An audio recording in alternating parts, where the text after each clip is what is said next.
And I get asked a lot, like, what my professional and like educational background is in marketing.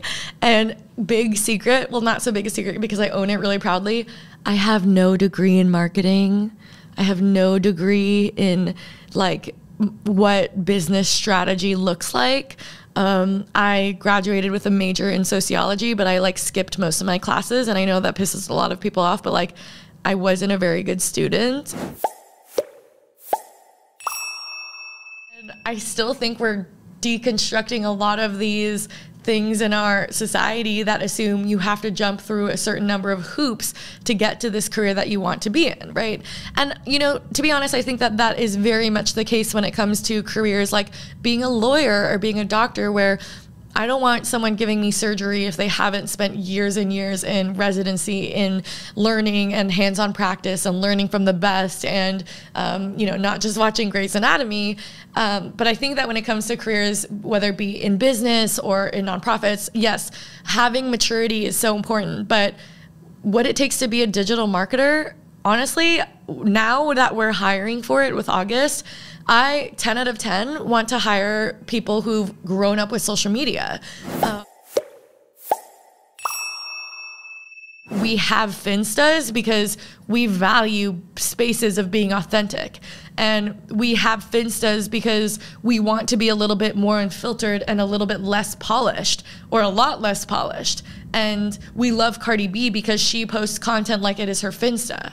And we underestimate how much this small action of having Finstas, and I know this because I've been in those boardrooms, how much this action is influencing culture and the way companies, and in this capitalist market, how money is being spent around reaching overall populations of people. Like, we have incredible influence. We are defining culture. We're defining trends. We are learning from each other. We are unafraid to hold people accountable, even if it's very publicly. And we have a lot of professional experience. There are people out there who make a lot of money from content creation, from digital marketing, and we are digital marketers. We have been digital marketers, if we want to give it a term, since a very early age. Think about it. Like, I created my Facebook profile when I was 9. Yeah, when I was in 5th grade. And like, when I was starting my Facebook account, like, which kind of dates me now, the idea of having a Facebook account for middle schoolers is like so archaic, but like, in creating my Facebook account, I'm already developing a personal brand. I'm a personal brand strategist. But as a 9-year-old, right, I'm thinking about how I want to show up. I'm thinking about, in 140 characters in my bio, how I'm going to describe myself. Am I soccer girl 599? Am I at Nadia Komodo? Fun fact, I was at Nadia Teresa for years because my mom said that I should hide my social media profile in case I want to get into Harvard. And then, like, why should I have my Nadia Okamoto and be easily searchable? Well, big whoop, that backfired, and now I'm an influencer. But anyways, like, even this term influencer, right? Influencer is not a gate-kept thing anymore because, like, having a social media profile means that you are a nano influencer. Like, from a marketing standpoint, people are targeting people who have 500 to 1,000 followers as nano influencers, right?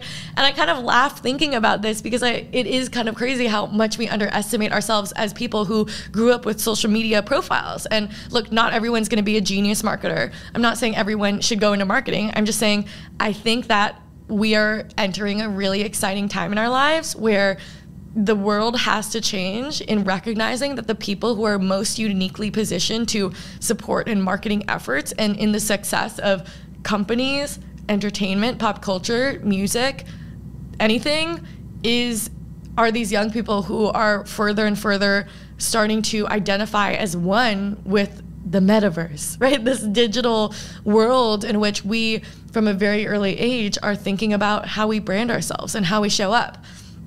So all that to say, you know, I feel like this is kind of a theme that I've talked about in Tigress over the last like several weeks is, you know, college or no college, entry-level job or no entry-level job, mentorship or no mentorship.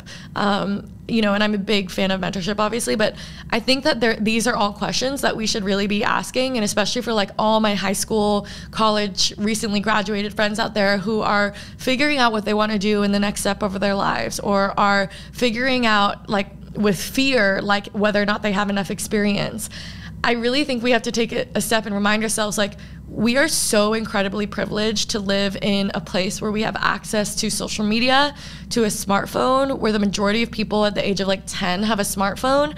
That is an incredible privilege, and I think it is up to us to ask ourselves what we're doing with that privilege, and then also recognize that how uniquely positioned and skilled we are at social media and digital marketing, even without calling it digital marketing. So yeah, I know that this is like a rather short episode, but like I feel like this is the short and sweet thing I have to say, is like acknowledge how well positioned we are, how much privilege we have, and how talented you are.